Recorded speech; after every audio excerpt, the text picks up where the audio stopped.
कि ठीक हो गई है तो अब स्टार्ट।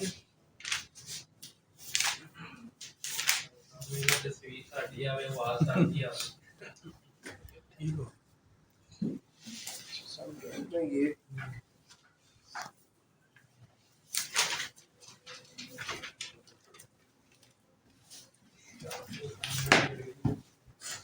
अच्छा,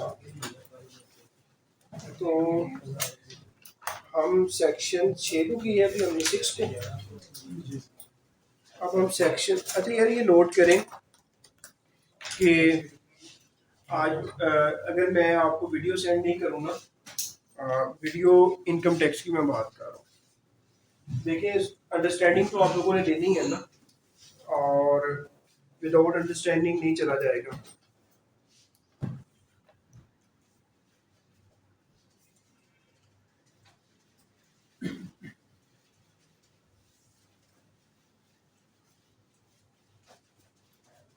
चेक करें जी कि स्टूडेंट आ गए, ओके लें जी। स्टूडेंट बताएं जी 11:20 से ऊपर टाइम हो गया कि हम रिज्यूम करें। आप लोग अवेलेबल हैं? 39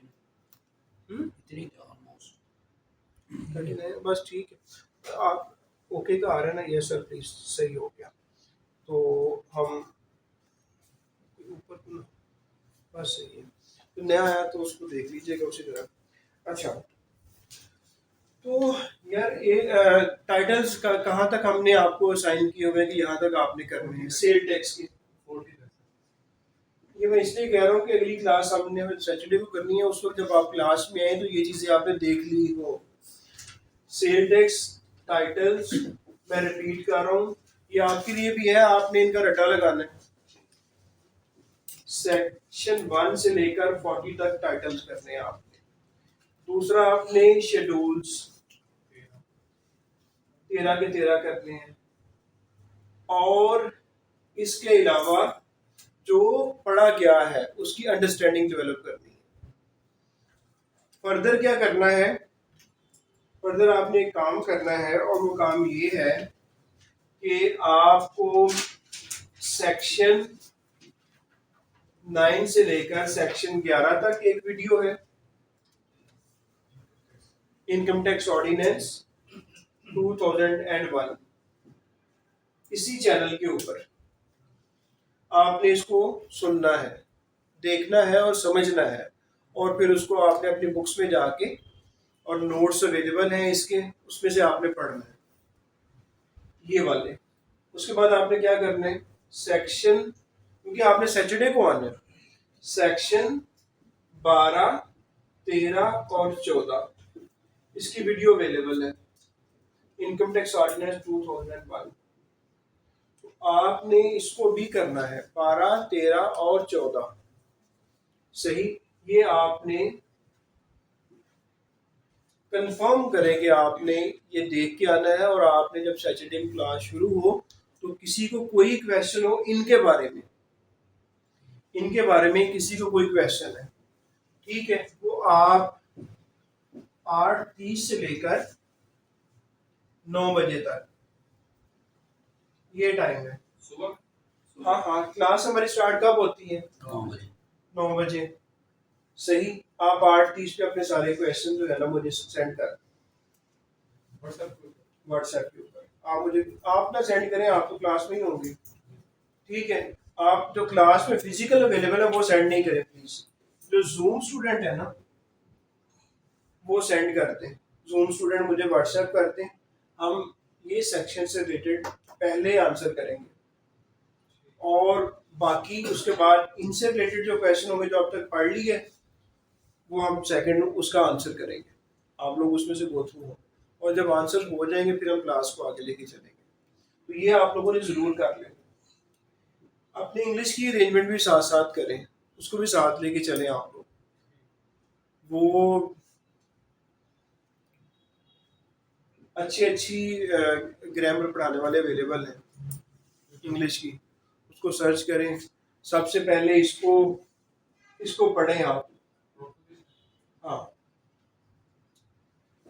ये हमेशा 5 के नंबर देती हैं, फिर वोकेबलरी इंप्रूव करें। सर 20 मार्क्स में से कितने मार्क्स देना जरूरी है पास होने यार आई बिलीव के, और जो मेरा एक्सपीरियंस कहता है कि ये जरूर आना चाहिए आपको। में? अगर इससे कम आते हैं तो मेरा नहीं ख्याल आपको एलिजिबल करना चाहिए। सर ये नहीं, रूल है या मतलब अगर नहीं, वो कहते हैं कि कोई ऐसा बंदा नहीं है कि दोस्त भी हैं, डिप्टी डायरेक्टर भी हैं इसी के, ठीक है, सीटिंग भी होती है, लेकिन कोई कंफर्म नहीं बताता आपको। लेकिन आप सोचो ना कि अगर आपकी ये नहीं आती तो क्या आपको चाहिए कि आप इंटरव्यू में जाएं? आपको नहीं जाना चाहिए, आपसे डॉक्यूमेंट्स लेने नहीं चाहिए एफपीएससी को। जितना भी काम हो रहा है एफबीआर में, आपने लेटर लिखने हैं, नोटिस लिखने हैं, आपने रिस्पॉन्ड करना है, that is in English, medium is in English. अगर आप 10 नंबर लेने के काबिल नहीं है तो फिर वो आपको जाके लिए क्यों बुलाएं? उनको नहीं बुलाना चाहिए। तो एटलीस्ट आप ये आपके होना जरूरी है। और जो बता रहे हैं, जिनको जिनको मैंने बताया था वो कोट कर रहे हैं आगे, वो ऐसे कह रहे हैं, वो मैं उनका नाम नहीं लेता कि ये है, उनसे आपने सुना होगा, जिनको जिनको मैंने कुछ चीजें भी हैंड ओवर की थी। यार मैंने काफी पेपर दिए हैं, तकरीबन तकरीबन अगर मस्ट मीन कि अगर वो 80% वो दे ही जाता है हर पेपर में। अगर 20% नहीं देता, लेकिन 80% जो है ना, कंफर्म है कि ये पेपर में वो डिस्कस कर जाता है, ये कंफर्म हर पेपर में सही।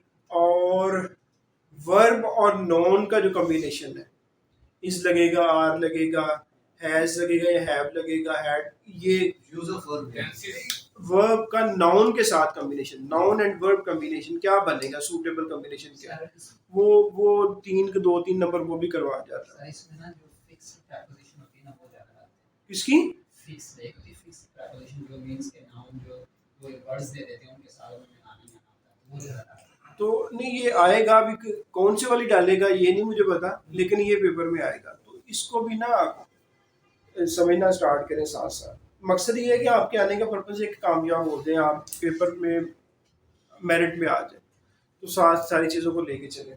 तो अब तक की मेरी रिक्वेस्ट ये होगी, ये 40 ये 40 हो गई, ये 13 हो गए, ये हो गए। उनसे परमिशन लेनी पड़ेगी यार, वो क्योंकि उनकी जो एंगेजमेंट है हमारे साथ वो बैच बन की है, और वो है भी फिर पीएमएस ऑफिसर, ठीक है। तो आप उधर चले जाए आप उस बैच में चले जाए। लेकिन उस बैच में भी तो काफी आप टेस्ट ऑडियंस भी खत्म करवा। हाँ, तो फिर वो बैच वो था ना कि अच्छा ये करेंगे कुछ ना कुछ यार, इंशाल्लाह उसकी मेहनत करेंगे। अच्छा ये आप लोगों ने ये जरूर जरूर करना है, और इंशाल्लाह जब आप कर लेंगे ना तो हम आपसे एक टेस्ट ले लेंगे। नहीं, आप लोगों का नहीं हो रहा, उनका हो रहा है। आप लोगों ने तो अभी कुछ पढ़ा ही नहीं था ना, अभी तो आपको एबीसी सिखाई है, ठीक है, तो इसलिए आपसे टेस्ट भी नहीं लिया। तो ये है जी, ये आपने जरूर करना है। अब आ जाते हैं जी, स्टूडेंट का क्वेश्चन आ रहा है कि सर ये इनपुट क्या है और आउटपुट क्या है लिटरली ये पूछ रहे हैं, तो मैं उसको बता देता हूँ।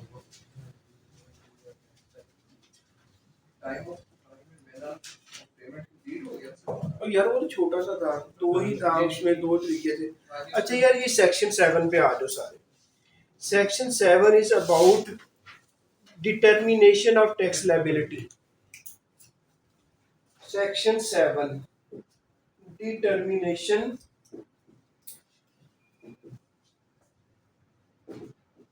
Of tax liability.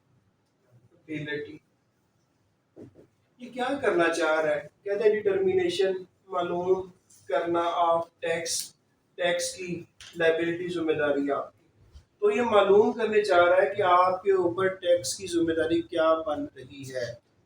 आप कारोबार कर रहे हैं, डेफिनेटली अगर कारोबार कर रहे हैं और सेल टैक्स में रजिस्टर्ड हैं, तो फिर ही आपकी कोई सेल टैक्स की लायबिलिटी बनेगी। अब इसको हम उसी तरह समझ लेते हैं कि कुछ नए स्टूडेंट हैं, उनको ये बताने के लिए कि यार सेल टैक्स में 2 कॉन्सेप्ट हैं, एक है आउटपुट का, और ये डिफिकल्ट हो जाते हैं सम टाइम, और एक है इनपुट का।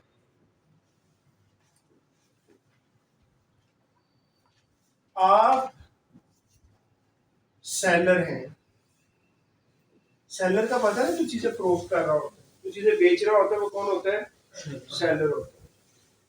आप बेच रहे हैं, लेट्स सपोज के बैग बेच रहे हैं, बैग लेदर बैग है आपके पास, वो आप सेल कर रहे हैं, या लेदर बैग का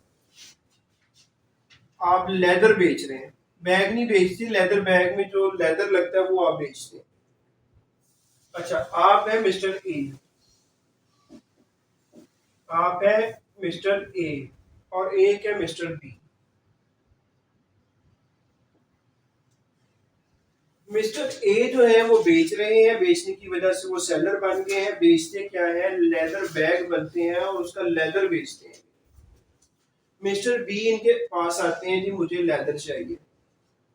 वो कहते हैं जी कि लेदर में बेचता हूँ 10,000 तो मेरी वैल्यू ऑफ सप्लाई है, 17%। अभी ये ना कह देना कि सर आपने लेदर की एग्जांपल दे दी है, जीरो रेटेड में आता है तो इसलिए एग्जांपल चेंज करेंगे। आप समझ लो कि इस पे 17% लग रहा है। अच्छा, तो 17% इस पे टैक्स है और 17% की वजह से हर 1000 के पीछे 170 और 10,000 के पीछे एक जीरो ऐड कर दें और 1700। तो 1700 इस पे टैक्स पे किया जा रहा है, सेल टैक्स। ठीक, टोटल अमाउंट दी जा रही है 11,700। ये जब मिस्टर बी खरीदने आता है तो वो 11,700 देता है। मिस्टर बी खरीदने के लिए आया, लेदर कितने पैसे दिए उसने? 11,700। मिस्टर ए ने जब बेचा तो उसको एक ये मिला और एक ये मिला, टोटल ये मिले। जनाब ये तो उसके अपने हैं, ये उसके एफबीआर के हैं, ये वाले एफबीआर के हैं। अब जो बेच रहा है उसके लिए ये वाला टैक्स जो है, वो जो बेच रहा है इसके लिए ये वाला टैक्स क्या होगा? आउटपुट। बेचने वाले के लिए ये वाला टैक्स क्या हो गया? Output tax. खरीदने वाले ने ये टोटल दिया, इसमें से इतना उसने सेल टैक्स का दे दिया, तो खरीदने वाले के लिए ये क्या हो गया? इनपुट। तो ये है आउटपुट टैक्स और इनपुट टैक्स क्या होता है। अब ये साहब जो मिस्टर बी थे, ये मैन्युफैक्चरर है। ये क्या करते हैं? रॉ मटेरियल को लेते हैं, उसकी शक्ल तब्दील करते हैं और क्या करते हैं? बैग बना देते हैं। इन्होंने प्रोसेस किया, बैग बन गया। अब बैग बना के ये बेच देते हैं जी 15,000। मिस्टर बी ने बैग बनाया 15,000 का, बेच दिया। बेचने के लिए जब इन्होंने कहा ये मेरी वैल्यू ऑफ सप्लाई है, इसके ऊपर 17% टैक्स है। ठीक है, अभी 15,000 का 17% निकालो कि ये 1700 होगा, 1700 में इसका आधा और ऐड कर लो। हाँ, तो कितना बन गया? 0.5, ये बन गया, ये बन रहा है 2550 बन रहा है। तो 2550 टैक्स की अमाउंट आ गई और साथ ही उन्होंने 15,000 अपने वाला ऐड कर दिया इसके अंदर। ये बात समझ आ रही है कि ये वैल्यू ऑफ सप्लाई, ये वाली ऐड और ये कैलकुलेशन टैक्स के लिए हमने की, तो ये टैक्स सेल टैक्स हो गया। अब बताओ कि मिस्टर सी इनसे खरीदने के लिए आया। मिस्टर सी है जाहिद, उसको बैग की जरूरत है। ठीक है, वो उसने पे किया, कितना पे करेगा इन्हें? बताएं जी, कितना पे करेगा? 17,050 पे करेगा। मैंने 17,050 पे किया, सही। अब ये बताओ कि ये वाला टैक्स जो है मिस्टर बी के लिए, ये वाला टैक्स क्या होगा? Output tax. आउटपुट, क्योंकि अब मिस्टर बी बेच रहे हैं, बेचते हुए जो सेल टैक्स बेचने वाला इकट्ठा करता है, जो कलेक्ट करता है, वो क्या होता है? आउटपुट। अब आउटपुट का भी पता चल गया, इनपुट भी का भी पता चल गया। अब कहते हैं डिटर्मिनेशन ऑफ टैक्स लायबिलिटी, कि अब इन साहब की टैक्स लायबिलिटी क्या बनती है मिस्टर बी की। ये क्या करेगा, ये कहेगा जी कि मिस्टर बी कहेगा जी कि मैंने आउटपुट जो लिया, जो मैंने आउटपुट इकट्ठा किया, कितना है हमारे केस में 2550। इनपुट कितना था जब जब इसने लेदर खरीदा था 1500, 1700। इन दोनों का फर्क क्या हुआ, वही 850। तो जनाब 850 जो है ये इसकी लायबिलिटी बन जाती है। यही है determination of tax liability. Output minus input is your tax liability. लेकिन आगे जाके मैं ही अपनी बात को कहूंगा कि नहीं यार, इसमें से ये सारे का सारा इनपुट नहीं ले सकते, क्योंकि आगे जाके वो कुछ कंडीशंस लगाएगा कि लाइक देखो, आप अगर वो आगे जब सेक्शन पढ़ूंगा ना तो उसके साथ बता दूंगा कि ये जो इनपुट है ना, इनपुट सारे का सारा कभी अलाउ नहीं हुआ करेगा, कुछ हिस्सा अलाउ हो जाया करेगा। तो जिस सेक्शन में आएगा वो मैं बता दूंगा। लेकिन यहाँ पे मोटी सी बात वो ये है कि लायबिलिटी मालूम करने के लिए हम आउटपुट में से माइनस क्या किया करेंगे, we will minus the input from output to reach at the sale tax liability. Okay, तो ये है, इसमें आउटपुट भी आपका आ गया, बेचने वाले के लिए आउटपुट, खरीदने वाले के लिए इनपुट। अगली बार वो बेच रहा है तो बेच के आउटपुट, और जो पहले उसने पे किया था वो इनपुट, आउटपुट माइनस इनपुट उसकी लायबिलिटी बन गई, लायबिलिटी मालूम होगी। अब आगे जी वो क्या क्या किस तरीके से हमारे साथ बात करता है वो देख लेते हैं।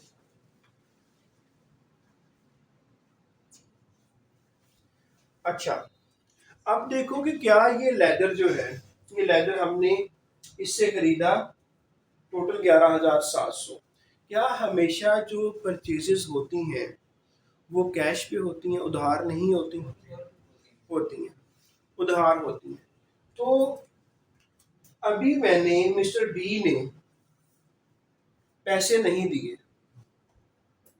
ठीक, अभी पे नहीं किया, लेकिन पे करने के बावजूद भी वो यहाँ पे इनपुट क्लेम कर सकता है। बात यहाँ तक मैं लेके जा रहा हूँ कि चाहे पेड है या पेएबल है, दोनों सूरतों में आपको क्रेडिट जो है वो मिल जाएगा। चाहे पेड है चाहे पेएबल है, दोनों सूरतों में आपको इनपुट का क्रेडिट मीन इनपुट का फायदा मिल जाएगा, दोनों सूरतों में मिल जाएगा।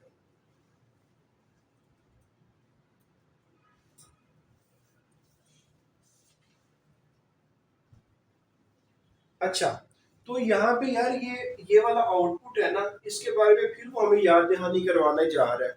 वो कह रहा है कि यार याद रखना कि आउटपुट के अंदर सिर्फ जो 17% वाला है आउटपुट उसको शामिल करना। अगर कहीं फर्दर टैक्स चार्ज कर चुके हो ना, उसको आउटपुट का हिस्सा ना बना लेना। आउटपुट माइनस इनपुट में करते हुए आउटपुट जो इकट्ठा कर रहे हो, जो फर्दर टैक्स है, फर्दर टैक्स का हमें पता है। लेट्स सपोज कि अब हम एक हाइपोथेटिकली आपका एक टेस्ट ले लेते हैं कि देखो ये बेचने जा रहा है मिस्टर ए मिस्टर डी को। मिस्टर ए जब बेचने लगेगा ना, जब ये सेल टैक्स कैलकुलेट करने लगेगा, अगर तो ये मिस्टर बी सेल टैक्स में रजिस्टर्ड नहीं है तो मिस्टर ए क्या करेगा, 3% एक्स्ट्रा टैक्स लेगा, 17% नहीं लेगा, 17% तो लेगा ही लेगा, साथ में कहेगा 3% अलहदा से कैलकुलेट करवा देगा और वो फर्दर टैक्स कहलाएगा। तो फिर उसका आउटपुट जो है कि ये और एक ये दो हो जाए। लेकिन वो कहता है कि जब आप डिटर्मिनेशन ऑफ टैक्स लायबिलिटी करने जाओगे तो उस वक्त ये 3% फर्दर टैक्स लिया उसको इसके अंदर शामिल ना करना, वो अलहदा जितना लिया वो फौरन एफपीआर को जमा करवा देना, उसका नेट ऑफ करने में कोई किरदार नहीं है, कोई रोल नहीं है, वो सीधे सीधे एफपीआर के दरमियान में किसी और चीज में नहीं आना। एक और बहुत ही इंपॉर्टेंट पॉइंट है, कॉपी पेंसिल पकड़ लें। और लिखें एक बंदा है ये वाला ही मिस्टर बी, इसको इनपुट मिला, ये भूल जाता है इनपुट का अंदराज करना, इनपुट का क्लेम करना, एफबीआर से इनपुट का फायदा लेना भूल जाता है। अपनी अगस्त की रिटर्न में, पिछला अगस्त गुजरा है ना, अगस्त की रिटर्न में भूल जाता है, तो क्या इसका फायदा खत्म हो गया? नहीं खत्म हुआ, फायदा मिलेगा। कितने अरसे तक ये फायदा ले सकता है ये नोट करो आप। मिसाल के तौर पे जब ये निकालने लगा कि मेरी लायबिलिटी बनती कितनी है, तो ये भूल गया कि यार मैंने कुछ परचेजेस पे मुझे इनपुट मिला था, ये सारे का सारा जमा करवा देता है 2550 एफबीआर को। तो यार ये जो उसने यहाँ पे पे किया हुआ है 1700, क्या ये फिनिश, वैनिश्ड, एंडेड? नहीं, एंड नहीं हुआ। इसका फायदा मिल सकता है अगर उसको बाद में माइंड में आ जाता है, लेकिन कितने अरसे तक मिल सकता है? ये है 6 पीरियड्स तक, 6 महीने तक, 6 पीरियड, 6 टैक्स पीरियड्स तक, 6 पीरियड्स तक, 6 पीरियड्स तक। ये याद रखना, ये इस तरह के आके आ सकते हैं। पहले तो ये क्वेश्चन कर सकते हैं कि अगर एक बंदा उसका इनपुट बनता था वो क्लेम नहीं कर सका, तो क्या वो जिस महीने से परटेन करता था उसमें क्लेम नहीं कर सकता, तो क्या वो बाद में क्लेम कर सकता है या नहीं कर सकता? आप कहेंगे ट्रू ये है कि कर सकता है। फिर वो कह सकता है कि हाँ यार कर सकता है। अगले बैच में वो पूछ सकते हैं कि हाँ कि वो क्लेम तो कर सकता है, लेकिन वो क्या 6 साल तक कर सकता है, 5 साल तक कर सकता है, 2 साल तक कर सकते हैं, या 6 टैक्स पीरियड तक कर सकते हैं? तो आप क्या कहोगे? 6 टैक्स पीरियड तक कर सकते हैं। तो ये आपका आंसर होना चाहिए।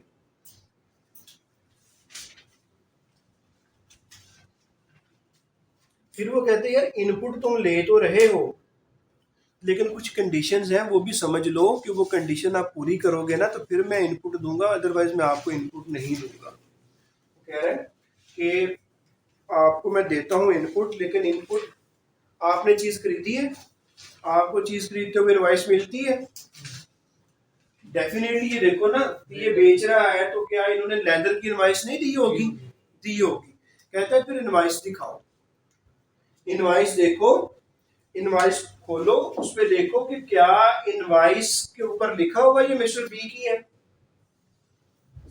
इनवॉइस के ऊपर लिखा हुआ ये मिस्टर बी की है, जी मिस्टर बी की है, उसका एनटीएन लिखा हुआ है, हाँ जी लिखा हुआ है, डेट वगैरह लिख, एनटीएन या एसटीआरएन दोनों लिख लो चल जाता है, ठीक है। चलो एसटीआरएन लिखा हुआ है, हाँ जी लिखा हुआ है, डिटेल्स बाकी सारी पूरी है जी, पूरी है, इनपुट ले लो, लिख लो यहाँ पे, मैं इनपुट ले लेता हूँ।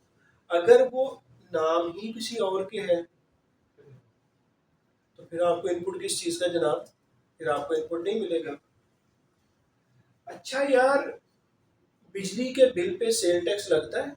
जी लगता है, हाँ जी 17% वो वैल्यू ऑफ सप्लाई, हमने बिजली का बिल का देखा था ना, वो तो जीएसटी लगेगा ही लगेगा।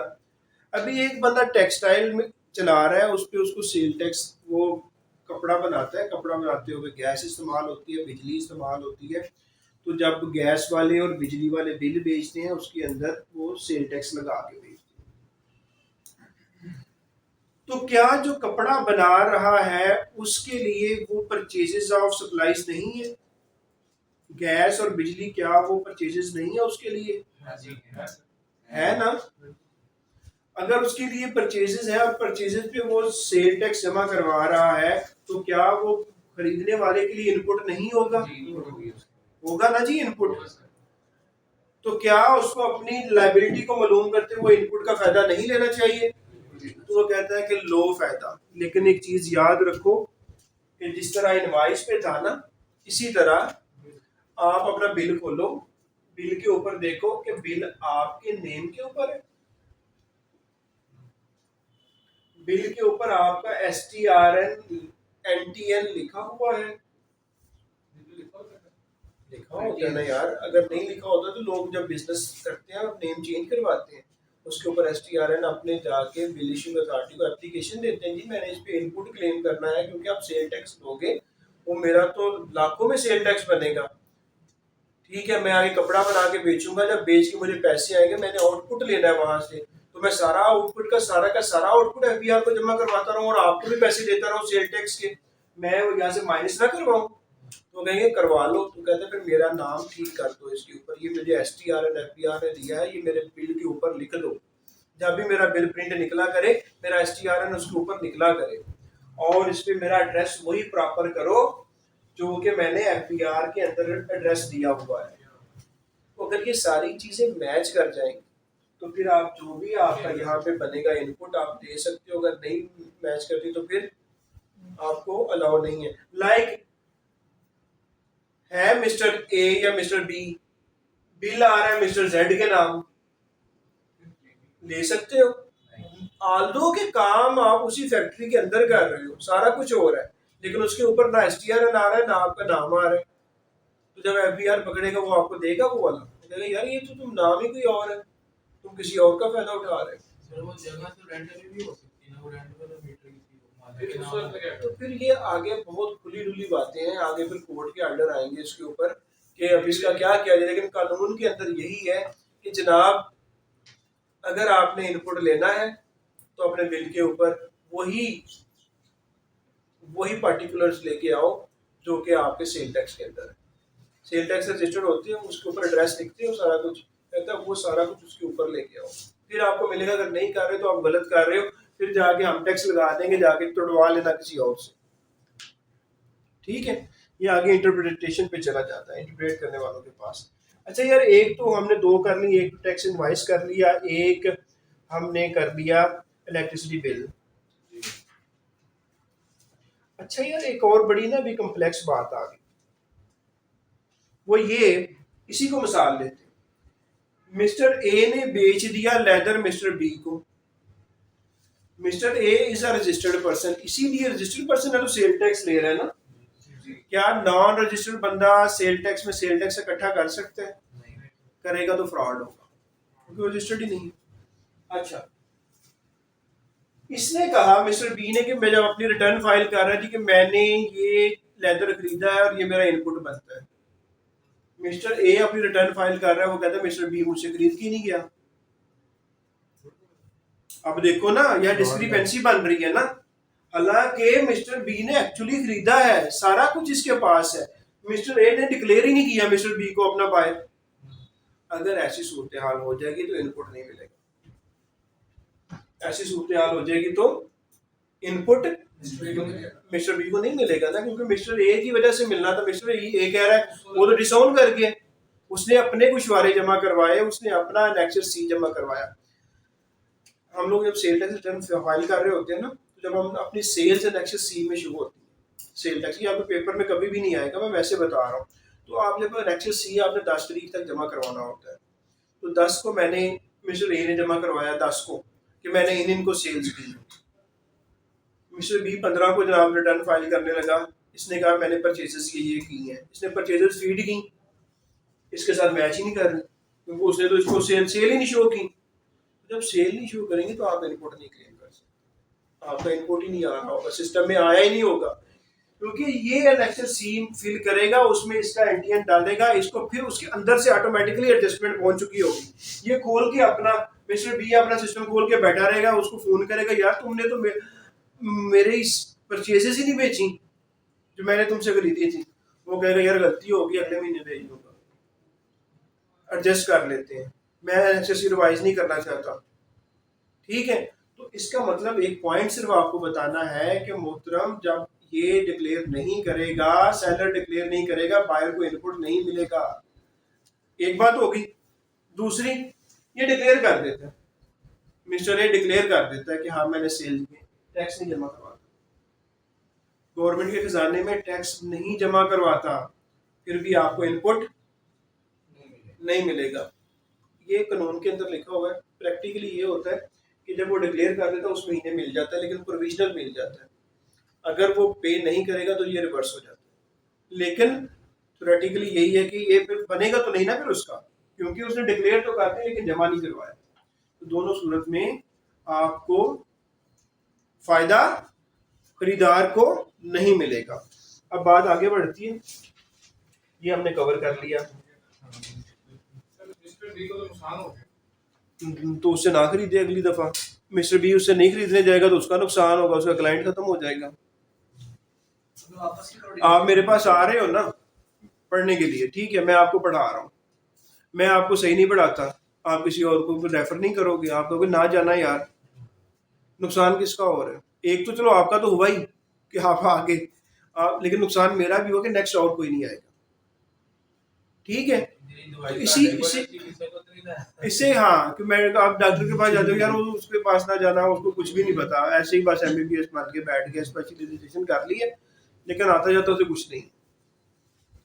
इसी तरह वो फिर इसका नाम गंदा होगा ना मिस्टर ए का, यार ये नुकसान मुझे तो हो गया, मैं लड़ लुड़ के वापस भी करवा लूंगा उससे, लेकिन तुम ना जाना, ऐसी लड़ाई में पड़ने वाली बात।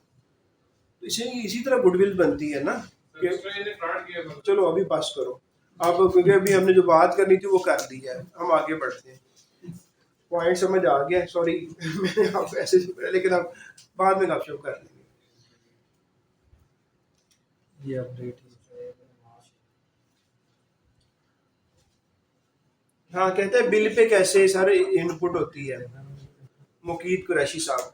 यार बिल पे मुकीद, आप जब बिजली का बिल आता है ना, बिजली के बिल के अंदर एक टैक्स लगा होता है, सेल टैक्स आपके ऊपर।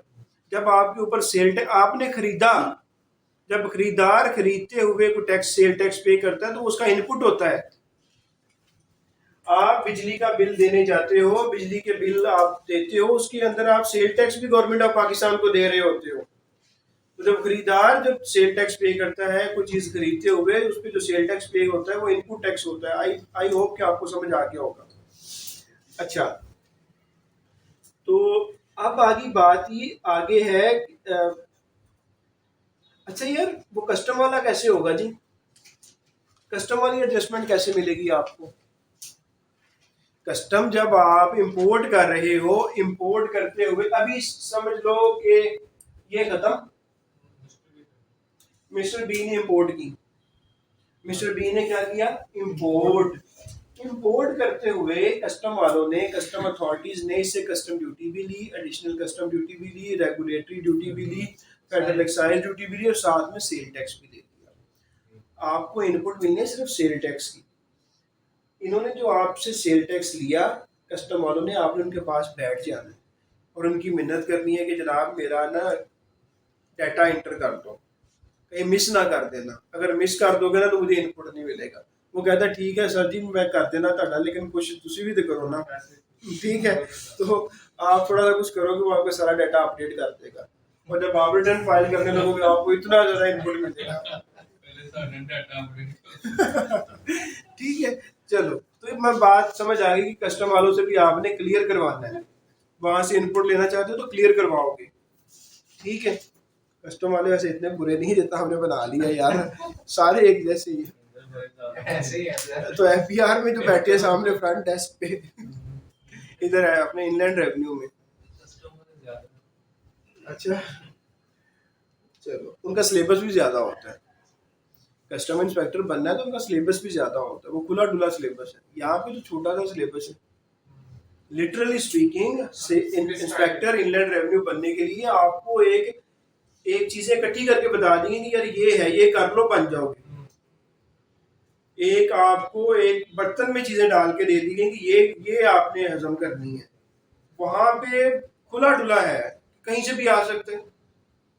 यहाँ तो डिफाइन कर दिया ना। अब डिफाइन मीन कि यार देखो 16 और 18 में उन्होंने एक ही काम किया और यही रखा सिलेबस, ठीक है। तो ये डिफाइंड है ना, अभी तक उन्होंने नहीं किया, अपलोड नहीं किया, लेकिन ये डिफाइंड है कि हम इस तरह कर रहे हैं पिछले सालों से, तो हम वही आपको पढ़ा रहे हैं। तो ये छोटा सा तो पोर्शन है, अगर इसको भी नहीं आप पी सकते तो पी जाओ इसको यार। मैं जिस तरह मैं कहता हूँ कि इसको हर वक्त अपने साथ रखो, 4 महीने लगा लो, कोई मसला थोड़ी है, कोई मसला नहीं, आप कर सकते हो। इवन के अभी तक भी जिसने स्टार्ट नहीं किया वो भी कर सकते हो। जिसने अभी तक बुक परचेज नहीं की, अगर वो कमिटेड है, डेडिकेटेड है, पूरी डिवोशन के साथ शुरू हो जाता है तो वो कर जाएगा। तो कर जाओ, यही है कि छोटा सा सिलेबस है, इतना सा इनकम टैक्स ऑर्डिनेंस का पोर्शन है, तो सेल टैक्स है, 76 सारे सेक्शन है, एफईडी वैसे ही 48 का है, बाकी फंक्शंस हैं, वो पकड़ लो तो उड़ा दो इसे। और कोई मसला ही नहीं है, मैं नहीं समझता कि यार कि जिस बंदे में विल है वो ना कर सके, हो जाएगा ये। अच्छा, तो कस्टम वालों की मिन्नत करके ड्यूली डिक्लेयर करवाना है और इनपुट लेना है, वरना नहीं मिलेगा। इसके बाद यार कुछ टाइम होता है कि आप कुछ गुड्स वगैरह जो है वो क्या बोली वगैरह से उठा लेते हैं, एक्शन होती हैं, एक्शन से भी उठा लेते हैं, ना। लाइक एक बंदा है, वो फ्रॉडिया निकला, इनकम टैक्स वालों ने रेड किया, उसकी चीज़ें उठा के ले आए, उसे कहा सेल टैक्स आके पे करो या अपना टैक्स पे करो, उसने कहा मैंने नहीं करना, रखो कुछ चीज़ें अपने पास। अब आपने क्या करनी है, एफबीआर वालों ने वो उसकी बोली लगा देते हैं, एक्शन कर देते हैं। फॉर एग्जांपल एक्शन करते हुए मिस्टर बी बोली में चला जाता है, एक्शन से वो गुड्स परचेज कर लेते हैं और उस पर सेल टैक्स पे कर देते हैं। अब बताओ सेल टैक्स में इनपुट मिलेगा या नहीं मिलेगा? मिस्टर बी ने एक्शन से परचेज कर ली चीजें और उस पर सेल टैक्स पे कर दिया, तो क्या इसको मिलेगा सेल टैक्स का इनपुट? मिलेगा। लेकिन ये होना चाहिए कि यहाँ पे ये याद रखना, इसके लिए एक वर्ड यूज होता है ट्रेजरी चालान। क्या होता है? एक्शन के लिए क्या यूज होता है? ट्रेजरी चालान। ये चालान पे अगर आपके पार्टिकुलर्स है, मिस्टर बी का STRN लिखा गया, इसका एड्रेस लिखा गया, इसका नाम लिखा गया, सारे पार्टिकुलर चालान के ऊपर अगर आपके हैं मिस्टर बी के, तो फिर वो इनपुट यहाँ पे ले लेगा, अदरवाइज नहीं मिलेगा। मिस्टर बी की डिटेल्स ना सारी उससे और किसकी होगी? जिसने फायदा लेना है। अभी डिटर्मिनेशन ऑफ टैक्स लायबिलिटी किसकी कर रहे हैं?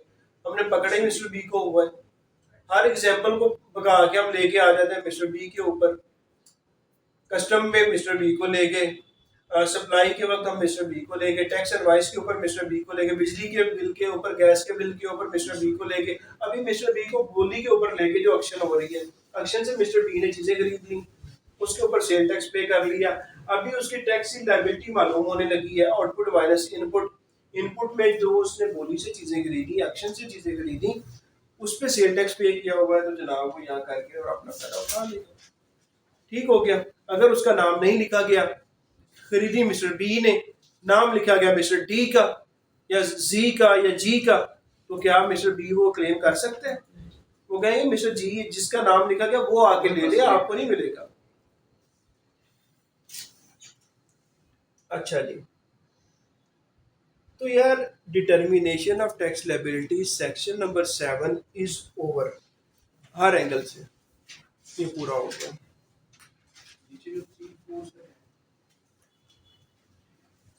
वो इररिलेवेंट है।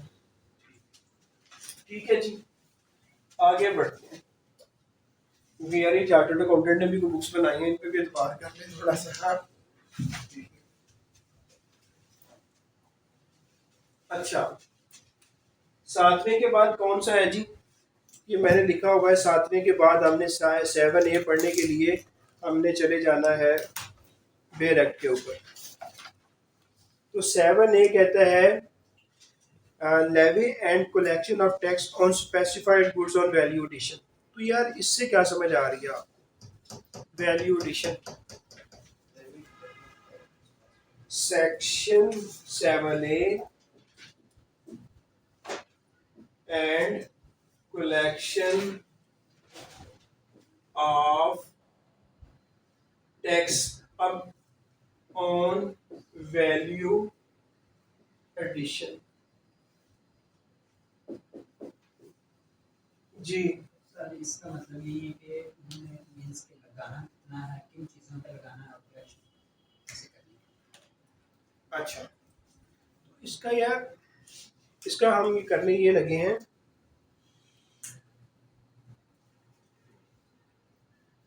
कि levy and collection of tax on value addition.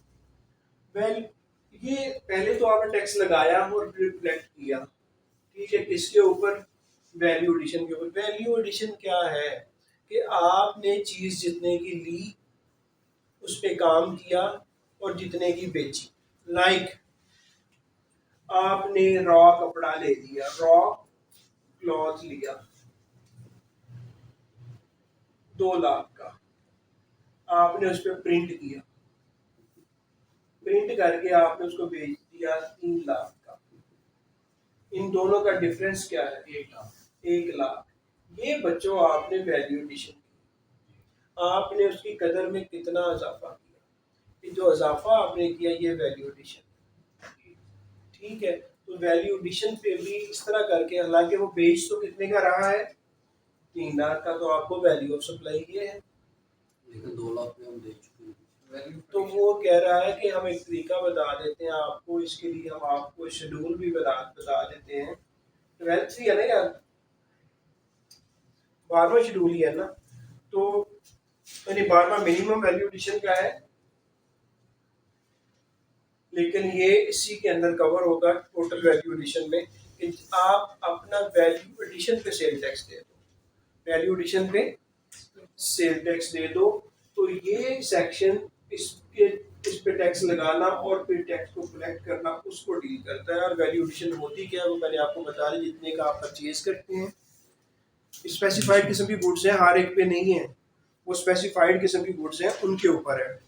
तो गुड्स देखनी हो तो रेलिवेंट तो इसका शेड्यूल है, उसमें जाके देख लें कि कौन कौन सी गुड्स है। जैसे हर एक गुड्स को बताया जाता है कि 0 रेटेड देखनी है तो 5 में जाकर देख लो, एग्जाम देखनी है 6 में जाकर देख लो, उसके अलावा बाकी सारी की सारी स्टैंडर्ड रेट के ऊपर है। इसका देखते हैं मिनिमम वैल्यू एडिशन वाला, तो वो कहाँ जाके देख लो? शेड्यूल में जाके देख लो और 12 में जाके देख लो।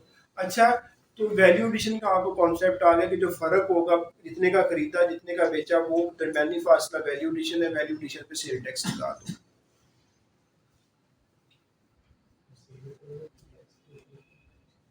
जी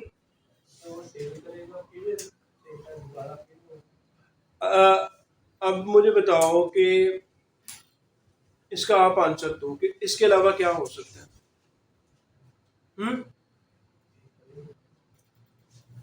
नहीं हो चुका है ना पे, दोबारा क्यों फर्दर पे कर? वैल्यू एडिशन पे पे करेगा यार, सिर्फ वैल्यू एडिशन पे करेगा ना। तो वैल्यू एडिशन कब होगी, कब पता चलेगा कि वैल्यू ऐड हो गई है? एक प्रोसेस होगा, उसकी वैल्यू में एडिशन हो जाएगी। वैल्यू एडिशन हो जाएगी ना, कब पता चलेगा कि वैल्यू इतनी ऐड हुई है? एग्जैक्ट इतनी, जब कोई खरीदार होगा, जब टाइम ऑफ सप्लाई हो जाएगा उस वक्त पता चलेगा इतनी वैल्यू ऐड हुई है, तो जितनी वैल्यू ऐड हुई है उस पर टैक्स काट लेगा वो। सॉरी।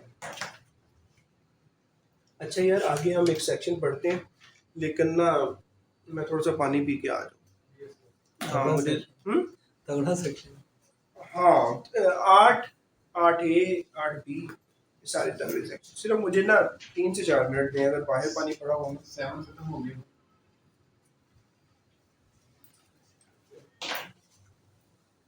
That's not allowed.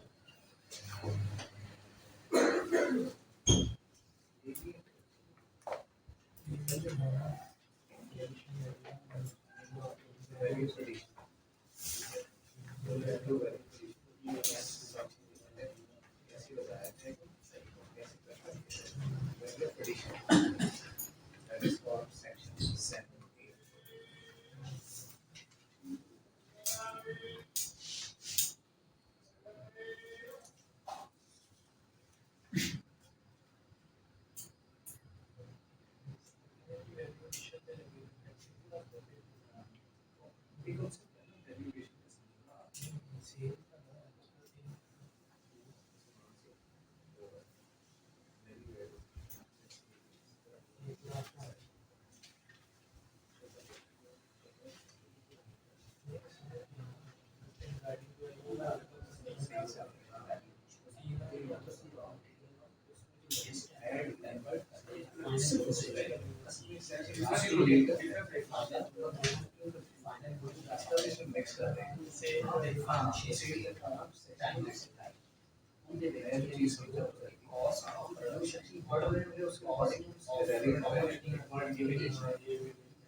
कौन से स्पेसिफिक सेक्शन है जिसमें बढ़ेगा वो एडिशन होगी उस शेड्यूल में बाकी में तो वो So,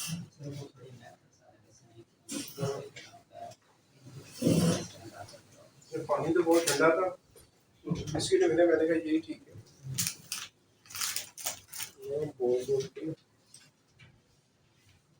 तो ब्रेक टाइम पे भी स्कूल नहीं करने देते ना राव साहब, उसको भी बुलाते रहते हैं यार, यहाँ बहुत एक्टिविटी जो 15-20 मिनट रेस्ट मिल जाए ना तो फिर बंदा लगातार बोलता रहेगा।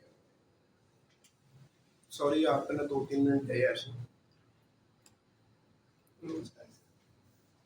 अच्छा तो अब यार 8वें पे आते हैं।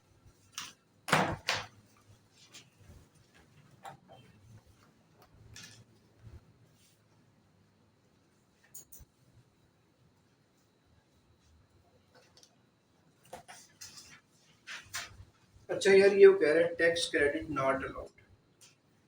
टैक्स क्रेडिट नॉट अलाउड का क्या मतलब है कि टैक्स का फायदा नहीं मिलेगा। फायदा वही है यार कि आप आउटपुट माइनस इनपुट, आपको इनपुट नहीं मिलेगा। इनपुट नहीं मिलेगा क्योंकि इनपुट नहीं मिलेगा तो आपको ज़्यादा जमा करवाने पड़ेंगे, इनपुट मिल गया तो आपको कम जमा करवाने पड़ेंगे। तो कैमरा चल रहा है? आज चल रहा है, ठीक है। सर भी चल रही है ना, क्या काउंटिंग चल रही है इस साइड में, तो फिर चल रहा है कैमरा। ये राम साहब से मैं कह रहा हूँ कि चल रही है। राव साहब हमारे बहुत अच्छे स्टूडेंट हैं और इंशाल्लाह जब इंस्पेक्टर बनेंगे बहुत तगड़े इंस्पेक्टर होंगे।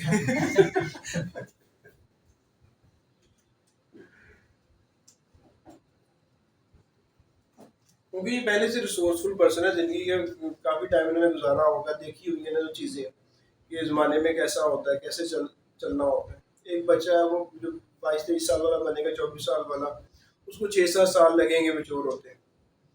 तो जो घूम फिर के जाता है उसको चीज़ें क्लियर होती हैं कि यार दुनियादारी कैसे चल रही है, किस तरफ को जा रही है। तो वो तगड़े इंस्पेक्टर होते हैं। ऐसे इंस्पेक्टर भी हैं जो कमिश्नर से तगड़े होते हैं, कमिश्नर उनसे मांग रहा होता है, घुमा के देखा कमिश्नर उनसे मांग रहा होता है। वो कैसे बहुत से नाम है, बहुत से नाम है जो कमिश्नर से भी तगड़े होते हैं, रियली तगड़े होते हैं। और वो हमारे साथ थे कि दिल्ली बंदा बहुत अच्छा, मैं नाम नहीं दूंगा, कि हम लोग लंच किया करते थे पैराडाइज पे, ये लिबर्टी में ना थोड़ा सा आगे जाओ, तो पैराडाइज में आप डेली लंच नहीं कर सकते अगर आप मिडल मैन है तो। लेकिन हम डेली वहाँ पे वो लंच हमारा वहीं से होता था, और जहाँ साथ में जो एक हमारा वो नायब काशर था कमिश्नर साहब का और दूसरों का हो जाता था।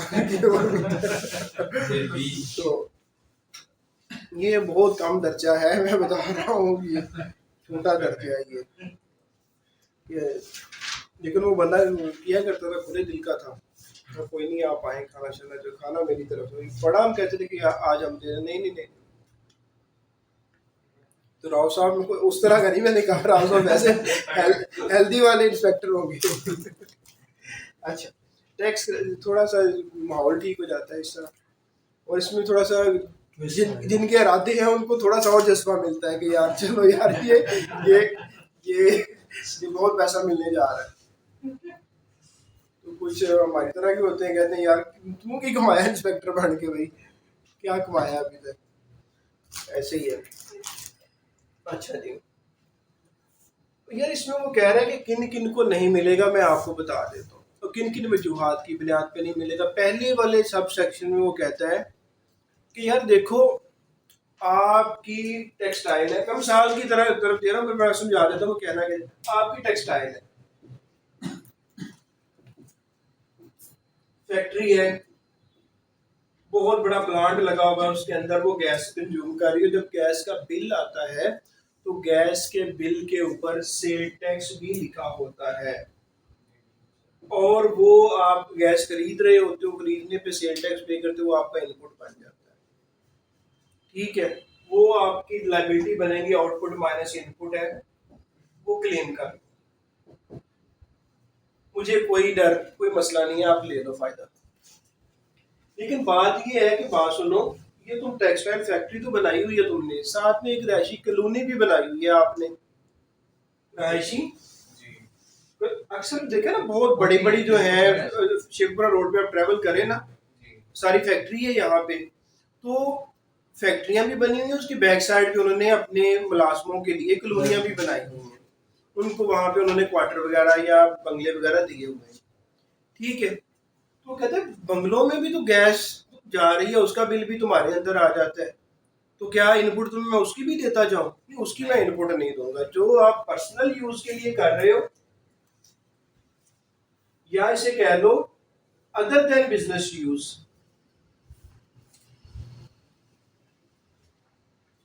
ऐसा सेल टैक्स जो तुमने अदर देन बिजनेस यूज के लिए पे किया है ना, उसका मैं इनपुट नहीं दूंगा। मिसाल मैंने आपको दे दी रहायशी कॉलोनियों वाली, कि रहायशी कॉलोनियां जो होती हैं वो तो उस वहां पे तो कोई मैन्युफैक्चरिंग नहीं हो रही।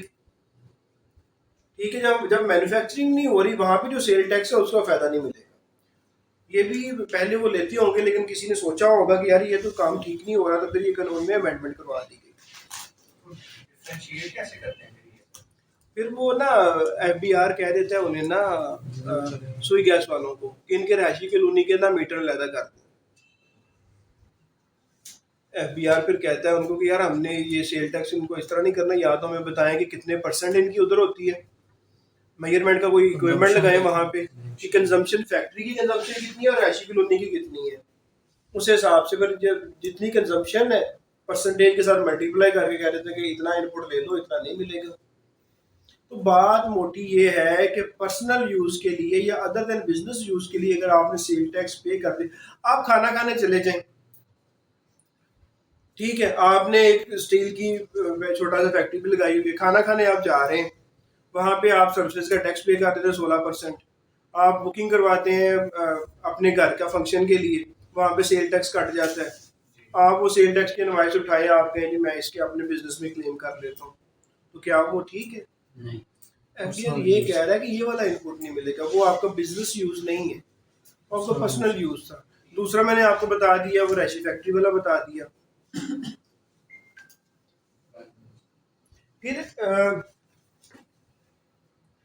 फिर वो कह रहे हैं कि बात सुनो कि फेडरल गवर्नमेंट बहुत पावरफुल चीज़ है, जिसके ऊपर फेडरल गवर्नमेंट कह देगी ना कि ये खरीदारी करोगे, इस पे हम सेल टैक्स वाला इनपुट नहीं देंगे, तो फेडरल गवर्नमेंट की चुप करके मान लो। फेडरल गवर्नमेंट, एक तो वो नॉन बिजनेस यूज आ गया, एक फेडरल गवर्नमेंट आगे खड़ी होगी। फेडरल गवर्नमेंट ने कहा कि हम बताएंगे कौन सी गुड आपने परचेज की, उसके ऊपर आपने इवन के सेल टैक्स भी पे किया परचेज करते हुए, लेकिन इसका इनपुट नहीं मिलेगा। फेडरल गवर्नमेंट कर सकती है, कह सकती है। फिर उसने क्या कहा, कहता है कि यार 17% तक तुम जो टैक्स पे कर रहे हो, जिस तरह से फर्दर टैक्स का कॉन्सेप्ट मैंने दिया था कि सेलर फर्दर टैक्स इकट्ठा करेगा, उसको आउटपुट का हिस्सा नहीं बनाएगा, बल्कि उस पैसे ही जमा करवा देगा। तो जनाब फर्दर टैक्स कोई पे तो कर रहा होगा, और ये फर्दर टैक्स पे करने के बाद रजिस्टर्ड हो जाता है, तो क्या ये फर्दर टैक्स वाला इनपुट क्लेम कर सकता है? नहीं कर सकता। कोई भी टैक्स जो 17% से ऊपर पे किया गया है, इसमें एक्स्ट्रा टैक्स भी शामिल है, कोई भी सेल टैक्स जो 17% से ऊपर जाके पे किया गया है, उसका आपको फायदा इनपुट की सूरत में नहीं मिलेगा। तो ये तीन चीजें हमने डिस्कस कर ली हमने। एक तो अदर देन बिजनेस यूज के लिए जो आप करते हो, वो इस्तेमाल और सेल टैक्स देते हो, फायदा नहीं मिलेगा। फेडरल गवर्नमेंट ने कहा कि जिस गुड को हम चाहेंगे उस पर आप खरीदते हुए, चाहे आपने सेल टैक्स पे किया, हम उसका आपको नहीं देंगे। और तीसरा हमने ये कर लिया कि 17% से ऊपर सेल टैक्स आपने किसी भी चीज पे दिया हुआ तो 17% तक इनपुट मिलेगा, उससे ऊपर नहीं मिलेगा।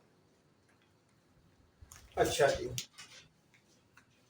मिसाल देते हैं जी, मिसाल सुनिएगा, मैं बोल रहा हूँ, एग्जाम्पल एक दे देते हैं आपको समझाने के लिए। मिस्टर मुजफ्फर हैं, उन्होंने गुड खरीदी 100 रुपए की,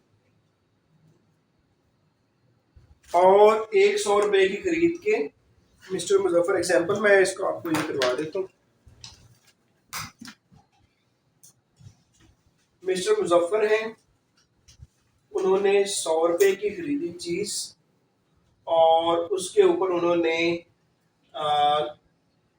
17 रुपए टैक्स ले लिया नॉर्मल वाला, 3 रुपए टैक्स ले लिया फर्दर टैक्स वाला। ये नॉर्मल वाला, ये फर्दर वाला, टोटल 120 दे दिए इन्होंने।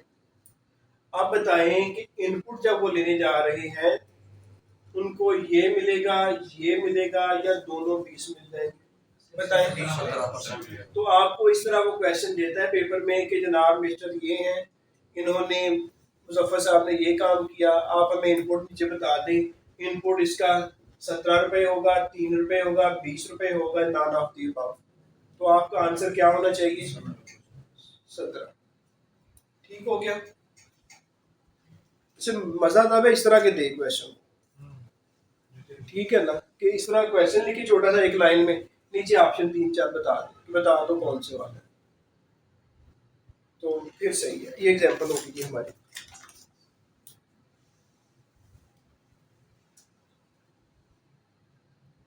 ये फिर वही बात क्या है क्या जी, एक नए सब सेक्शन में वो कहता है कि सेल टैक्स लग गया, सप्लायर ने आपसे ले भी लिया लेकिन उसने गवर्नमेंट की ट्रेजरी में जमा नहीं करवाया, तो ऐसे में आपको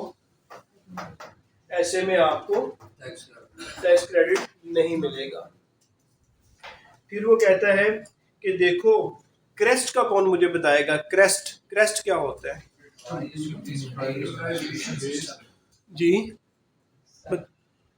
इसके अंदर basically first of all let us know what is crest stands for. Computerised evaluation risk based sales tax. नहीं, आपको उसने ना इसी तरह पेपर में कहना है क्रेस्ट स्टैंड्स फॉर, उसने 3 अपनी तरफ से बना के लिख देनी है मिलती जुलती जैसे आप आगे पीछे कर रहे हैं, और एक एक्यूरेट लिखनी है। तो चारों में से एक उसने कहना है कि मुझे सही बताओ कि क्रेस्ट स्टैंड्स फॉर। तो computerised risk based evaluation of sale tax, ठीक है।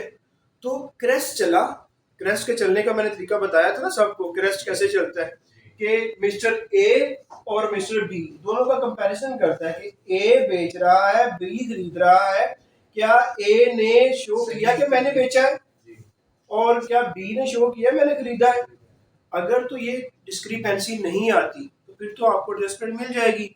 लेकिन क्रेस्ट चला, उसने एवेल्युएशन की, क्रेस्ट चलने का मतलब है उसने एनालिसिस किया अपने, ठीक है, एनालिसिस किया उसने कि एक तरफ से बायर कह रहा है जी मैंने फलां से खरीदा, तो वो क्रेस्ट एनालिसिस करने जाता है बायर के पास, सेलर के पास पहुंच जाता है कि क्या सेलर साहब क्या आपने मिस्टर बी को बेचा? उसका एक्सेल खोल के देखता है उसमें तो लिखा ही नहीं हुआ, तो कहता है ये तो डिस्क्रिपेंसी है। तो जब डिस्क्रिपेंसी मिल गई तो फिर आपको क्या मिलेगा? Tax credit. तो क्रेस्ट की डेफिनेशन आप मार्केट में जाएंगे तो मुख्तलिफ तरीकों से कर रहे होंगे, लेकिन एक्चुअल डेफिनेशन ये है कि क्रेस्ट करता क्या है। वैसे सुन लीजिएगा, शायद रिकॉर्ड में कहीं वीडियो लेक्चर में हो तो देखिएगा कि लोग कहते हैं कि ये क्रेस्ट एक ऐसा सिस्टम है जो कि रिटर्न फाइल करने के काम आता है। सर इसने कम्प्लीमेंट भी किया था सर इसके बारे में कि आप सही नहीं पढ़ा रहे थे। किसने? आपने वीडियो में बताया था ना, हाँ। इसने कम्प्लीमेंट किया था कि आप टेस्ट का सही मीनिंग नहीं बता रहे। अच्छा, तो मार्केट में सभी लोग बता रहे हैं चीजें। हाँ। सही जो है नहीं, मैंने कभी कमेंट्स देखी नहीं है यार, यकीन मानो नीचे बहुत कुछ गेमें हो रही होती है, मैंने नहीं कभी भी देखा कि अपलोड करने का टाइम मिल जाए, ये बड़ी बात है। क्या कह रहे हैं क्या नहीं कह रहे हो, क्योंकि बहुत से लोगों ने ये काम स्टार्ट किया था। तो मैं आज भी देख रहा था, आज उनका मैसेज आया था कि हम फ्री ऑफ कास्ट अब पढ़ा रहे हैं। मेरे बैच पे ही उन्होंने मुझे वेबसाइट बना के दी है, अभी मेरे पास पड़ी है कि इस पे अपलोड कर लो। मैंने कहा नहीं भाई, अपलोड नहीं करने मैंने। उन्होंने फिर मैं उनसे पूछता हूँ क्या स्टूडेंट का नंबर है, मैं नाम नहीं लूँगा, मेरे बैचमेट है काफ़ी हैं, भावलपुर से हैं, मुल्तान से हैं, तो लेकिन वो इस बात को भी मानते हैं कि हम आपके लेक्चर सुन के आगे जो है ना उस तरह करने की कोशिश कर रहे हैं। लेकिन इस तरह करने के लिए आपको वो मेहनत चाहिए भाई, और कुछ नहीं है। सिंपली मैं यही उधर नलायक और लायक का मैंने फ़र्क बताया था कि सिर्फ एक फ़र्क है यार, कोई लायक नहीं है, कोई नलायक नहीं है, सिर्फ हार्ड वर्क है। जो 10 घंटे पढ़ता है वो लायक है, जो 1 घंटा पढ़ता है वो नलायक है। यही फ़र्क है, और कोई फ़र्क नहीं है। जो कामयाब वकील साहब हैं वो तैयारी 10 घंटे करते हैं, जो नाकाम वकील है वो मुंह उठा के चला जाता है, वो बेइज्जती करवा लेता है जज साहब से कि आप केस को पढ़ के नहीं आए। और जो सारे रेफरेंस ढूंढ के लेके गया होता है कि जनाब इंडिया में इसी तरह का केस हुआ तो ये रिजल्ट आया था, अमेरिका में इस तरह का केस पेश हुआ तो उस वक्त ये हुआ था, ठीक है, पाकिस्तान में सुप्रीम कोर्ट के अंदर ये पहले डिसाइडेड है। जब वो इतने रेफरेंस लगा के देता है जज साहब को, जज साहब बात कर सकते हैं आगे से, वो कहते हैं जी आपने बड़ा अच्छा तैयारी की है, मैं इसको देखता हूँ। वो आपको ये नहीं कहते कि वकील साहब आप किधर आए हैं, आपने तो केस देखा ही नहीं है। वो फिर ऐसे भी कहते हैं, मैंने देखा है कि वो कहते हैं कि जमानत इसकी आपके पास कोई है इसके अगेंस्ट कि हम आपकी बात सुने हैं, जब मैं पढ़ के नहीं आएगा, चलो फिर मैं पढ़ के आया, मैं जमानत दे रहे हैं। ये जज साहब कह रहे होते हैं, जो फिर साथ जिन्होंने वो वकील किया होता है वो उधर ही जूता उतार लेते हैं कि ये जमानत ही होनी थी तो आपको हमने क्यों किया, आप फायदे कोई नहीं था, ये तो वैसे भी हो जानी थी। तो यही फ़र्क है बस। मैंने बड़े बड़े अच्छे वकला को देखा, वो रात नहीं सो रहे थे, मैंने 1-2 केस हैं तो सारी रात नहीं सोए कि यार मैंने सुबह प्रेजेंटेशन सबमिट करनी है लंदन में, कि केस है लंदन में, मैंने प्रेजेंटेशन सबमिट करनी है, वो सारी रात नहीं सोए। मैं सिर्फ 1 घंटा जा रहा हूँ, बाकी अपने एसोसिएट को मैं जा रहा हूँ, सिर्फ तुम लोग ये करो। मैं सिर्फ अभी आया वापस, मैंने सोना नहीं है, डिनर करने गया, फिर फ़ौरन आके चेयर के ऊपर ही है कि हम तैयारी कर रहे हैं। तो वो हार्डवर्क है उनका, इसी वजह से उनका नाम है। तो वो अभी जो समझते हैं नाज कहते हैं, कह लें, उनका राइट है जी, हर बंदे का अपना माइंड है, वो कह सकता है, क्योंकि हर बंदे की अपनी अंडरस्टैंडिंग है, वो हो सकता है किसी और तरीके से, लेकिन एक्चुअल प्रैक्टिकल जो है वो यही है जो मैंने आपको कहा। जो एक्चुअल प्रैक्टिकल है, जो एफबीआर कह रहा है, जो एफबीआर समझाना चाह रहा है, वो यही है। अच्छा जी, अच्छा ये भी होता है ना कि एक बंदा एक काम में बड़ा कामयाब होता है, वो सारे कामों में पंगा ले लेता है, तो वो मतलब कि मैं मैथमेटिक्स में अच्छा हूँ, या मैं सिविल में अच्छा हूँ, मैं क्रिमिनल में अच्छा हूँ। आपने देखा कभी क्रिमिनल वाला सिविल में, कारपोरेट में, हर चीज़ में अच्छा हो, स्पेशलाइज्ड फील्ड है, तो वो जिसको ये नहीं पता वो फिर दूसरों को खराब भी करता है। अच्छा जी, तो नेक्स्ट हमारा है जी डिस्क्रिपेंसी आ गई। हाँ फेक इनवॉइसेस, हाँ फेक इनवॉइसेस का तो जो भी देखो, फेक इनवॉइसेस पे कभी आपको मिल जाएगा, ये कभी मिलेगा आपको, कभी नहीं मिलेगा फेक इनवॉइसेस पे ना। अच्छा आप कहते हो मैंने परचेजेस की हैं, एफबीआर कहते रिकॉर्ड ले आओ, आप रिकॉर्ड नहीं प्रोड्यूस कर सकते, क्या आपको फिर ये मिलना चाहिए? नहीं मिलना चाहिए।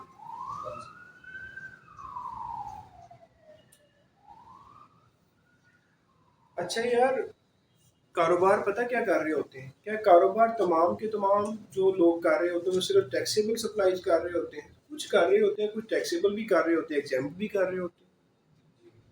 मिसाल के तौर पर हम इसी तरह कर लेते हैं कि मैंने रॉ मटेरियल खरीदा 1000 kg कोई भी चीज़ बनाने के लिए।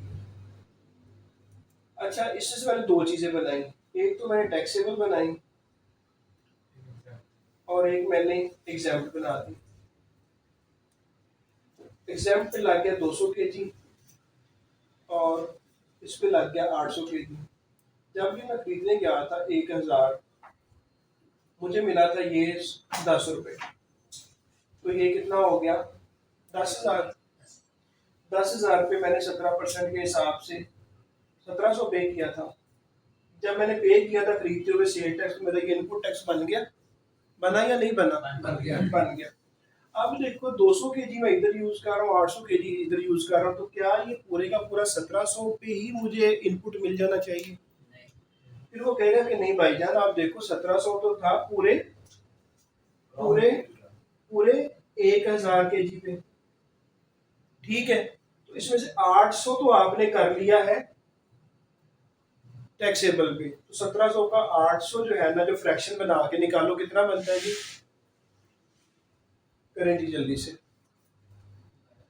तो जो ये रिजल्ट निकलेगा ना, वो कहता है इतना इनपुट ले लो आप, बाकी आपने एग्जाम्पल पे इस्तेमाल कर लिया, वो आपको इनपुट नहीं मिलेगा। ठीक होगी बात।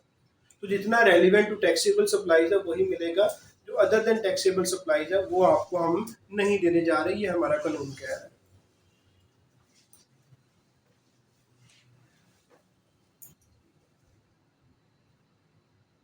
फिर वो रिपीट कर गया है कि अगली क्लास में ना ये होगी ना क्लियर। इसका आंसर बता दो यार जल्दी से ताकि मैं बोर्ड पे लिख दूँ। ये जो 1700 मल्टीप्लाई बाय 8 डिवाइडेड बाय 10 यार,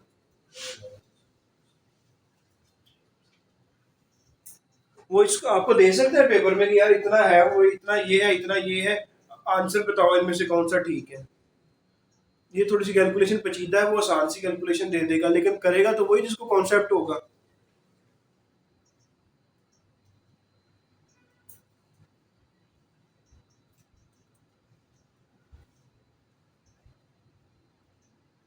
लंबा टाइम ले रहे हैं आप।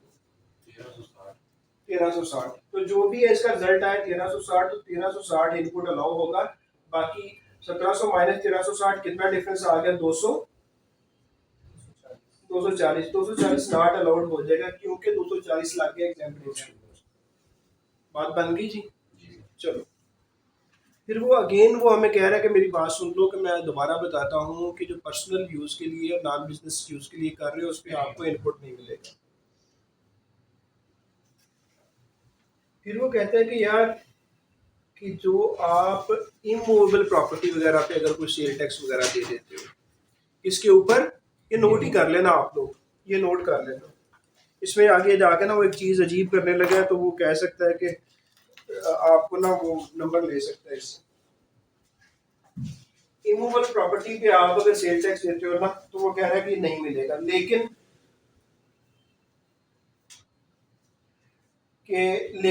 अगर एक प्री फैब्रिकेटेड बिल्डिंग, अभी ये बताइए ये क्या होती है? इस पे मिलेगा, बाकी किसी मूवेबल प्रॉपर्टी पे नहीं मिलेगा, लेकिन इस पे मिलेगा। अभी ये प्री फैब्रिकेटेड पे मिलेगा। अभी प्री फैब्रिकेटेड क्या है? ये बनी बनाई बिल्डिंग्स नहीं मिल जाती हैं अक्सर, वो टीन वगैरह की, और जो करेक्ट कर दी जाती है, नस्ब कर दी जाती है बिल्डिंग।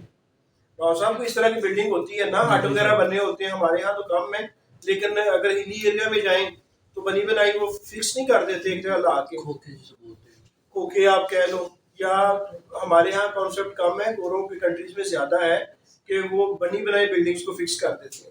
प्री फैब्रिकेटेड बिल्डिंग को ट्रांसपोर्ट करते हैं और ला के नस्ब कर देते हैं, इंस्टॉल कर देते हैं। अगर ऐसी बिल्डिंग होगी और इस पे सेल टैक्स आपने पे किया होगा खरीदते हुए, then you can claim the input tax. और क्या कहते हैं? अगर आप चाहे इमूव भी है और अगर आपका कारोबार सेल और रीसेल करने का उसी को आप ट्रेडर हो उसके, तो फिर भी मिल जाएगा। बात हो रही है इमूवेबल प्रॉपर्टी से रिलेटेड, सेल्स और रीसेल, फिर भी मिल जाएगा आपको। और तीसरा ये है कि आपने गुड्स ली हैं इमूवेबल जो है, जो कि डायरेक्ट यूज हो रही है, टैक्सेबल सप्लाई जो आपने करनी है, direct use for taxable supply. तो यार इसका अब हम इसको नोट कर लेते हैं, रिपीट करते हैं वो इस तरह। डेफिनेशन कुछ इस तरह से होगी कि इमूवेबल प्रॉपर्टी पे आपने टैक्स दिया हुआ है खरीदते हुए, तो वो इनपुट टैक्स नहीं मिलेगा, एक्सक्लूडिंग, सवाए इनके जिन पे मिलेगा। वो क्या है? पहली से बनी बनाई बिल्डिंग, आपने प्री फैब्रिकेटेड बिल्डिंग होगी, आपने जो भी खरीदा वो रीसेल करने के लिए खरीदा, तो फिर आपको मिल जाएगा। आपकी इंटेंशन पे जा रहा है वो, आधा के आधा खरीदते हुए, ठीक है। और फिर कोई ऐसी चीज खरीद ली जिस जो कि टैक्सेबल सप्लाई के अंदर जिसका इस्तेमाल होना है, ठीक है, तो फिर भी आपको मिल जाएगा, अदरवाइज आपको नहीं मिलेगा। आप परेशान हो गए। हाँ, ये डायरेक्ट यूज जो है, अभी हम कोई पाइप्स वगैरह हैं महंगे वाले, तो आपने कोई सप्लाई ऐसी करनी जिसके अंदर उसका इस्तेमाल हो रहा है लेकिन वो टैक्सेबल हो, तो वहाँ पे जो आपने वो पे किया हुआ है सेल टैक्स परचेज करते हुए, तो उसका आपको बेनिफिट मिल जाएगा। अदरवाइज इमूवेबल प्रॉपर्टी से रिलेटेड कोई भी चीज़ आ जाएगी, आप इन 3 चीज़ों के अलावा कहीं पे भी आपको, अभी वो चेक इसी तरह करेगा, 4 डाल देगा, उसमें कह देगा यहाँ पे मिल जाएगा, एक पे नहीं मिलेगा, तो उसको आप टिक कर देना। या वो सारी डाल देगा कि इन पे नहीं है और एक पे है, वो इस तरह करके आप लेकिन याद कर लेना, इसको रट्टा लगा लेना।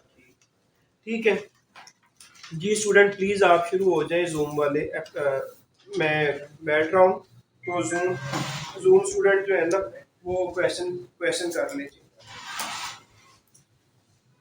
जी। जूम स्टूडेंट्स,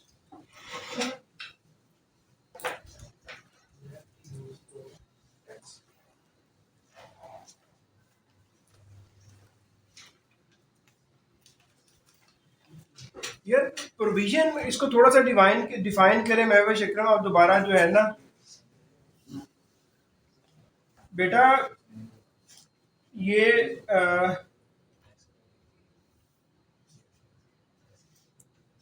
कंप्लीट ही है, इसका थोड़ा सा पोर्शन है कि इसको हम इंशाल्लाह कर लेंगे। और सर यार एक एक करके बहुत एक मिनट जी, अभी हम इनको कैसे ऊपर कर सकते हैं यार। एक बच्चा बैठा हुआ था क्लास में,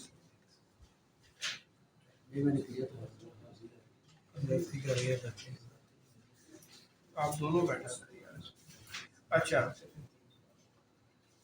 हाँ बेटा, यार एक एक करके करते हैं। हाँ शेड्यूल में जी याद करें, नोट कर लें कि शेड्यूल के अंदर आवाज़ आपको आ रही होगी कि शेड्यूल के अंदर जो गुड्स के नाम है बिल्कुल भी याद नहीं करने। नोट कर लें कि शेड्यूल के अंदर जो गुड्स के नाम हैं वो बिल्कुल भी याद नहीं करने आपने, ठीक है। अच्छा नहीं, क्लास एंड नहीं हुई अभी तक, क्लास अभी जारी है जी।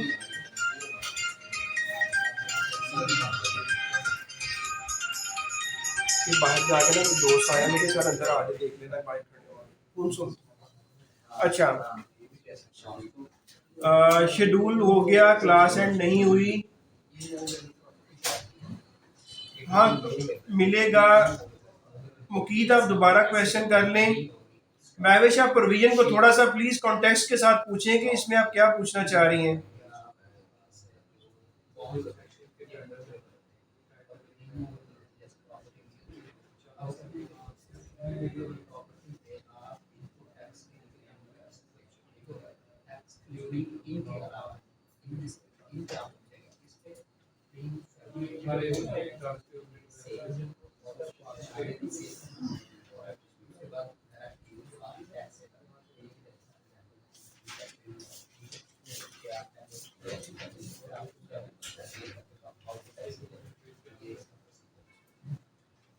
बेटा determination roll number 1 to 6 determination बच्चे वो यही है ना, डिटर्मिनेशन मालूम करना।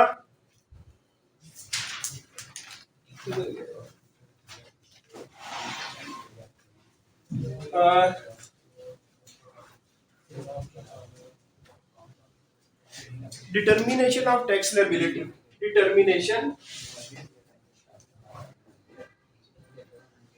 Of tax liability, tax liability.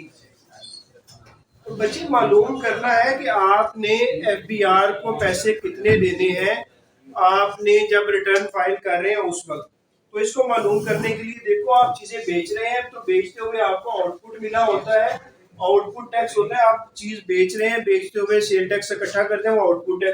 और खरीदते हुए आपने जो टैक्स सेल टैक्स पे किया वो इनपुट है। इन दोनों का फर्क लाइक 1000 आउटपुट है और 7000 इनपुट है, तो 300 रुपया आपने एफबीआर को जमा करवाना है। ये सारा मालूम करने का अमल जो है ये डिटर्मिनेशन ऑफ टैक्स लायबिलिटी है।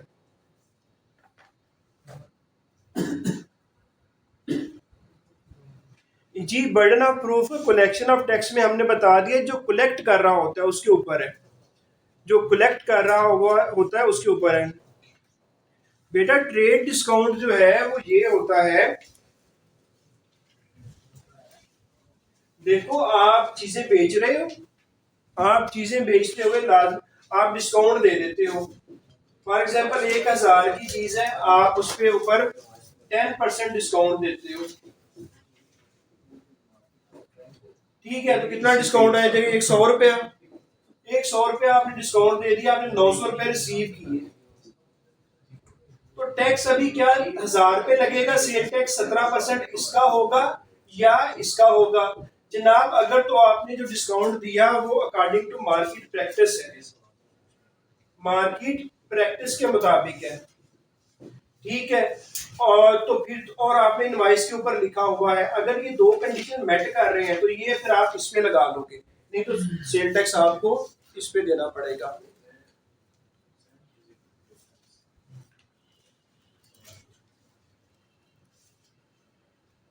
हाँ बेटा, ये डिस्कशन नहीं है कि वो किस पे आता है, डेफिनेटली जो बर्डन है वो कंज्यूमर पे ही आता है। सेल टैक्स का बर्डन हमेशा कंज्यूमर पे आता है। जीरो रेटेड का ये है कि बच्चों जो भी वैल्यू ऑफ सप्लाई है, वैल्यू ऑफ सप्लाई इसमें सपोज कर लें कि यहाँ 900 बन गई, ठीक है, सपोज कर रहे हैं, तो 900 के साथ मल्टीप्लाई 17% हो रहा था नॉर्मली, लेकिन जीरो रेट में ये सिर्फ जीरो से मल्टीप्लाई होगा। और जीरो रेट कौन कौन सी होंगी वो हम सबको पता है कि जीरो रेट कौन कौन सी हैं। एक्सपोर्ट वाली, 5वें शेड्यूल वाली, गवर्नमेंट को इमरजेंसी पड़ गई, गवर्नमेंट ने जिसको कह दिया वो वाली, और एक और कौन सी वाली थी जी?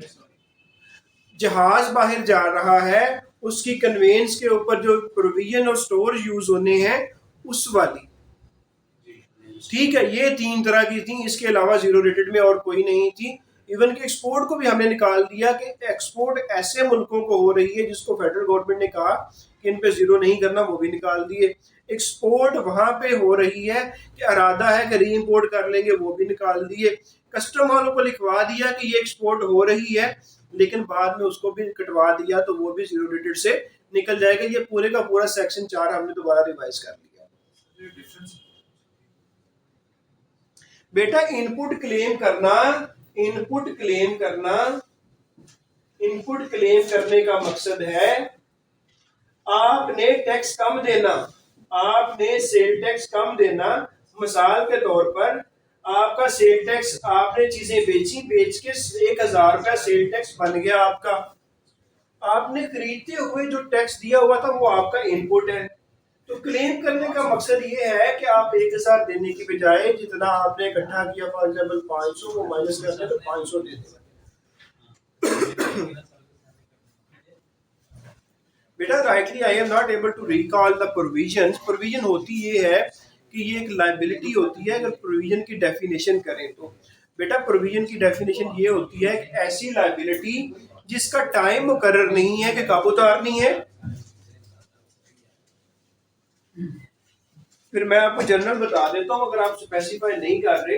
प्रोविजन ये होती है, ये होती लायबिलिटी की किस्म ही है, या लायबिलिटी ही होती है, लेकिन इसमें 2 अनसर्टेनिटीज होती हैं। 2 अनसर्टेनिटीज। नंबर 1, एक तो एक्चुअल अमाउंट का नहीं पता होता कितनी पे करनी होती है, और दूसरा टाइम का नहीं पता कब पे करनी पड़ती है। लाइक आपका केस चल रहा है कोर्ट के अंदर, तो कोर्ट के अंदर केस चलने की वजह से हो सकता है आप जीत जाओ, आप हार जाओ, टाइम नहीं पता होता कब रिजल्ट आएगा और कोर्ट कितनी अमाउंट दे सकती है। दोनों में एक भी अनसर्टेनिटी हो सकती है और दोनों अनसर्टेनिटीज भी हो सकती हैं।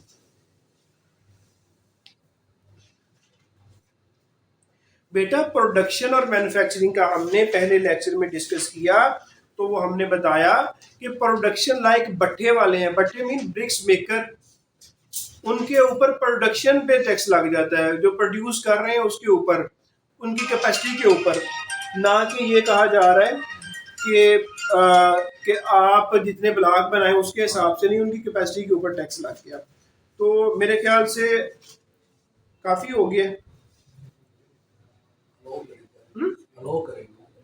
लो देखिए टाइम खत्म हो गया, बात खत्म हो गई, कोई भी नहीं। एक बंदा है वेटिंग रूम में, मीटिंग एंड कर रहे हैं।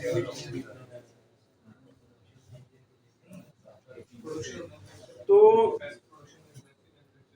बाकी जी आप लोग जो है ना इमूवेबल, यार पता है आपको रिक्वेस्ट की है कि हर वो प्रॉपर्टी जो कि मूव नहीं कर सकती वो इमूवेबल है, ऐसे ही है जी। जो मूव कर सकती है वो मूवेबल है। तो जब इमूवेबल को आप खरीदोगे उस पर सेल टैक्स जमा करवा रहे हो तो उसकी एडजस्टमेंट नहीं मिलेगी। लेकिन 3 तरह की हमने लिख दी थी कि अगर ये वाली होगी इमूवेबल तो इन पे आपको मिल जाएगी, इसके अलावा बाकी सब पे नहीं मिलेगी। बेटा आप जा सकते हैं अगर आप जाना चाह रहे हैं तो, ठीक है। हाँ जी,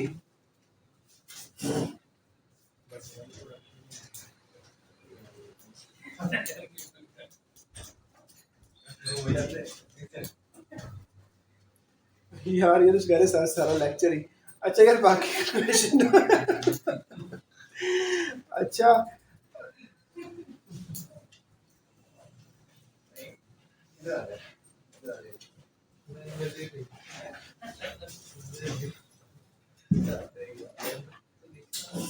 यार जो चेक पढ़ा है आज उसके बारे में पूछ लो यार, जो नहीं पढ़ा पता नहीं कहाँ से क्वेश्चन आई जा रहे हैं। सर वो पता है क्वेश्चन आंसर जो कल हमने लेक्चर पढ़ा था वो उससे क्वेश्चन आ रहे हैं कल लाइव चली थी ना। अच्छा मेरे गेस्ट आए बैठे हैं और बड़े ही वो ना रिस्पेक्टेबल हैं। हाँ हाँ माइंड आप सर चले हाँ हाँ चलो चलो जाओ यार ये भी कंप्लीट तो ये किसको दी है मैंने? हाँ ये थोड़ा सा है, इसको बना के आज ही भेजना है आपको। ये कंप्लीट तो नहीं हुआ। क्या एक दिया ना, एक दिया वो YouTube पे वीडियो बना है, दूसरा सबको इकट्ठे देंगे। एक क्वेश्चन वाज फर्दर टैक्स और एक्स्ट्रा टैक्स में डिफरेंस। अभी भी नहीं समझ आई। नहीं मैं बताता हूँ ना, स्टैंडर्ड रेट के ऊपर लगता है ना, तो जो फर्दर टैक्स होता है वो 3% होता है। अगर 18% कर दें उसको फर्दर टैक्स कहेंगे या एक्स्ट्रा टैक्स? 4% कैसे करते हैं? वो फिर एक्स्ट्रा में आएगा। अच्छा अगर 1% ज्यादा है तो वो एक्स्ट्रा फर्दर नहीं लगेगा और एक्स्ट्रा 1 से लेकर 17 के दरमियान होगा। सर वेरी सॉरी सर, कोई गल